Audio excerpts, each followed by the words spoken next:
Ini forum saya bikin semenjak tidak lolos ke DPR, dihajar oleh dinasti politik di daerah, oleh dua istri bupati, kan, habis.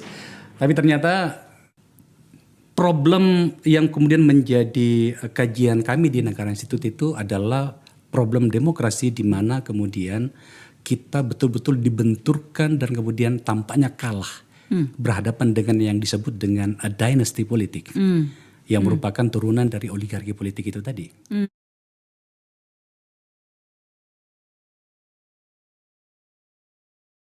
Joko Widodo berdarah-darah.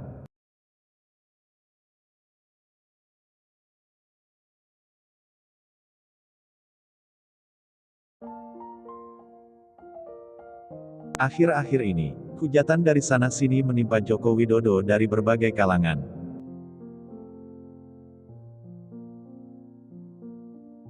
Narasi yang bergaung kuat di ruang-ruang publik adalah politik dinasti.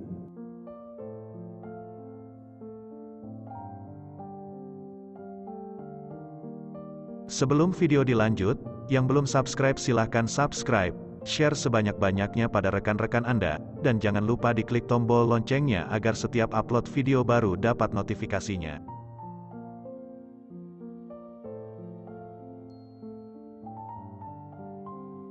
Joko Widodo, konon beberapa waktu sebelumnya dalam survei meraih 78% untuk kepuasan publik. Angka yang sangat tinggi. Nah, terus kemana angka itu saat ini? Apa relevansi angka yang sangat tinggi itu pada kondisi Joko Widodo saat ini? Memang kita tahu bahwa hanya sedikit elit yang berteriak lantang di ruang-ruang publik.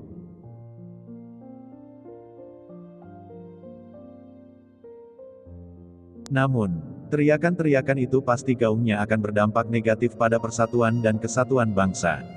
Belum lagi para mahasiswa yang seperti menemukan momentum untuk menunjukkan jati diri mereka. Apalagi dalam kondisi suhu politik yang sangat tinggi seperti saat-saat ini, disinilah kita perlu sedikit bijak dalam bersikap dan tetap mengutamakan kepentingan bangsa. Untuk itu seharusnya semua pihak harus mampu menahan diri dan tidak memanfaatkan situasi yang ada untuk kepentingan sesaat.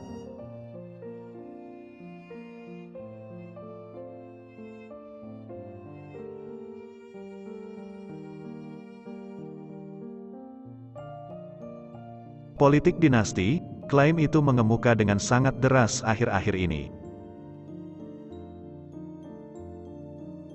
Penyebabnya, karena konon Joko Widodo yang presiden saat ini menyodorkan anaknya tertua Gibran Rakabuming Raka, menjadi pasangan Capres Prabowo Subianto.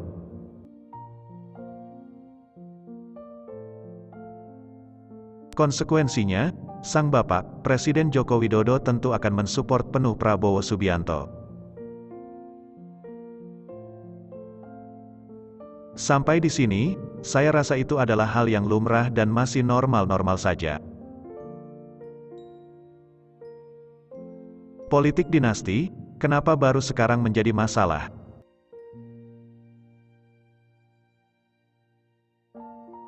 Triggernya, karena Gibran maju sebagai cawapres Prabowo Subianto, dengan didahului oleh putusan MK soal batas usia minimum capres dan cawapres.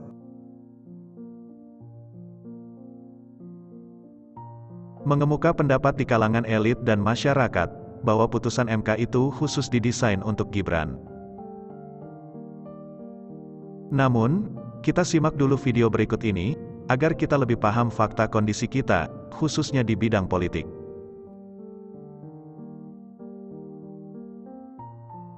Dengan begitu, kita akan melihat politik dinasti dengan persepsi yang berbeda, yang akan dengan sendirinya mengubah pola pikir kita mengenai politik dinasti.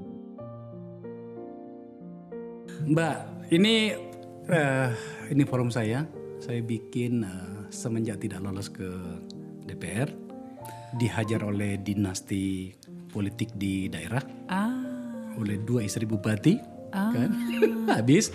Tapi ternyata problem yang kemudian menjadi kajian kami di Negara Institute itu adalah problem demokrasi, di mana kemudian kita betul-betul dibenturkan dan kemudian tampaknya kalah berhadapan dengan yang disebut dengan dynasty politik yang merupakan turunan dari oligarki politik itu tadi. Kami bisa menjelaskan di Indonesia ini kabupaten mana saja, provinsi mana saja itu yang sudah terjebak pada dinasti politik. Kami bisa by name by address menyebutkan anggota DPR RI yang sekarang 575 orang itu siapa saja yang merupakan produk dari dinasti. Coba tampilkan. Ini terah politik dari keturunan presiden di Indonesia. Ya, ada yang tampaknya memang besar skalanya, tapi ada juga yang kecil.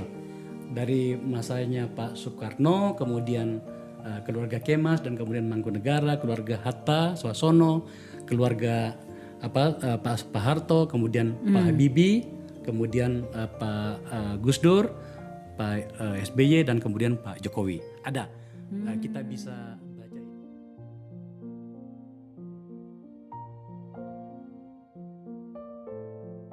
Jelas sekali, dalam video tadi dipaparkan fakta yang tak terbantahkan mengenai dinasti politik, dan itu telah menjadi budaya.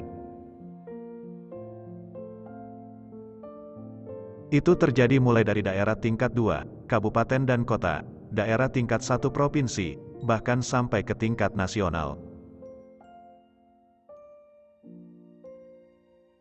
Apakah itu kebiasaan yang alami ataukah sudah membudaya? Yang pasti hal itu telah terjadi sejak lama. Dan fakta yang membuat kita miris di zaman reformasi dinasti politik lebih parah daripada zaman Orde Baru.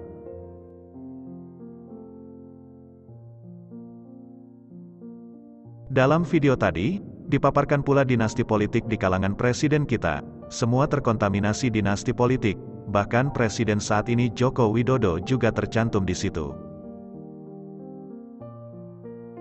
Nah, kenapa baru ribut-ribut sekarang soal dinasti politik, dan apa yang salah dengan Joko Widodo?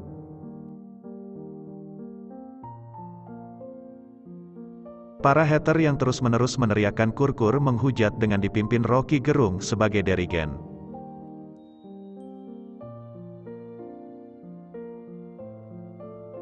Puncaknya, seruan bernada provokasi yang mengatakan Joko Widodo akan dimaksulkan, yang dimunculkan dan beredar di ruang-ruang publik.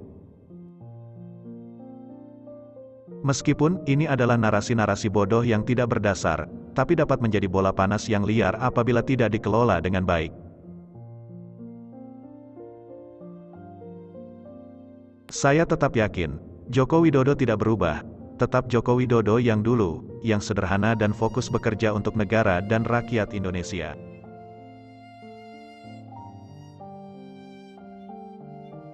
Segala resiko sudah diperhitungkan dengan berdarah-darah sekalipun, demi negeri tercinta.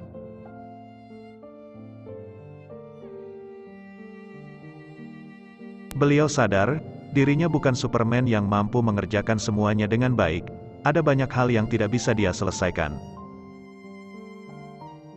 Dan dia tahu sosok yang mampu menyelesaikan hal-hal yang belum dia selesaikan, itu saja.